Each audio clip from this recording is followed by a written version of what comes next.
we were talking about patterns and change, if this is a pattern, how do you go about making changes to stop that pattern? To stop shitting all over yourself. Yeah, how do I stop shooting everywhere? Notice. Notice when you're shitting.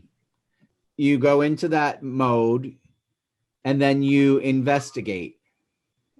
Like, is this a universal should or is this a relative should? If once you do that enough, you're going to say this is all relative. I there's no reason to should. That doesn't stop you shoulding all over yourself. Yeah. That just makes you aware that it's unfruitful to should all over yourself. And so then you notice that you're still doing it. Then applying the process of reframing, which is this, more abstract universal versus relative.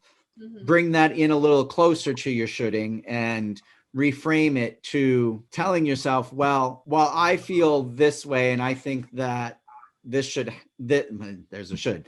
I would like to see this scenario play out this way. I know that the other people involved will do what they need to do to meet their needs, and their needs may not be my needs. And then when you get a little more comfortable with that, particularly when it's with somebody else, and you want to say, well, you should, finding out, honing in on what is the feeling you're having that makes you want to tell somebody else what they should or shouldn't do, and what is the ultimate need behind that feeling. Why are you feeling that way? And then making a request to that person and letting go of the outcome, because you don't have any control. All you can do is choose how you show up. These things are like nice fancy words for me to say.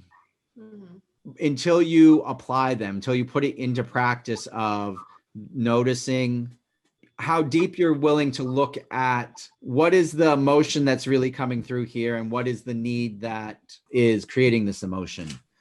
What nonviolent communication talks about, and any course on wise communication, is we don't communicate well.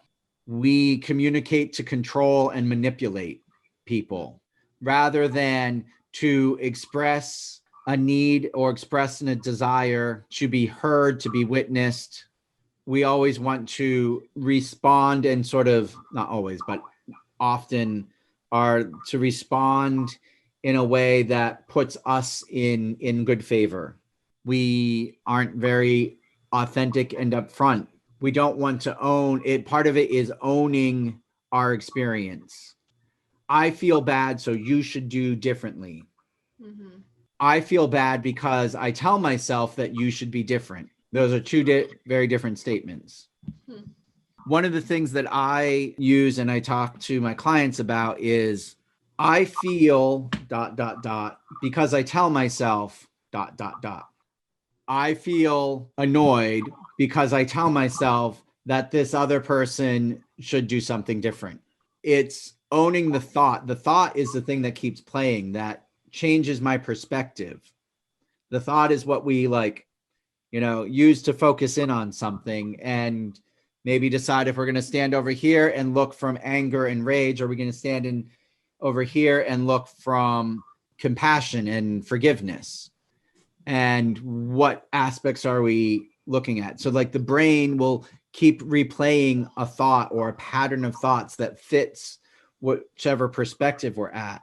Owning our thoughts, owning the thoughts that create our feelings, and then shifting the thought, reframing it, either catching it and saying, well, no, I feel angry because I've been hurt before by a pattern like this. And so this is an old wound that's coming up.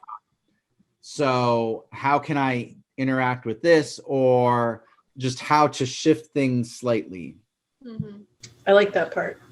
That was helpful.